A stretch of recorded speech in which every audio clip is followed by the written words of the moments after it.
आज वसंतनानाला उमेदवारी देणं म्हणजे निवडणूक सोडून दिलेली आहे, ही भावना या तालुक्यामधल्या सगळ्या कार्यकर्त्यांची झालेली आहे.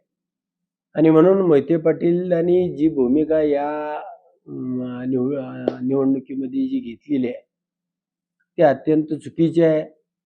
आणि अचानक शेवटच्या क्षणाला म्हणजे केसानं गळा कापतो म्हणतो त्या पद्धतीची आहे. आणि म्हणून वेदनादायी आहे. या निवडणुकीमध्ये निवडणूक लढण्यासाठी त्याच्या मध्ये हिंमत असावी लागते. त्या पद्धतीनं निवडणूक लढावी लागते, निवडणूक करावी लागते.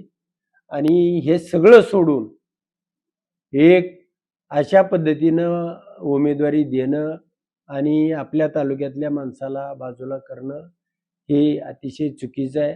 म्हणून या निवडणुकीच्या माध्यमातून म्हणजे मी स्वतः ठरवलेलं आहे की वसंतनानाला आम्ही मतदान करणार नाही.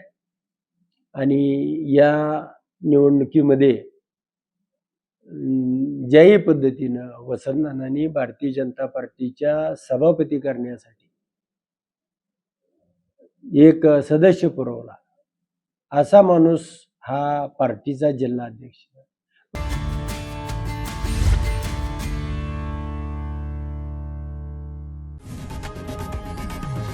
लोकशाही मराठी ऐका, पहा, जागरूक रहा.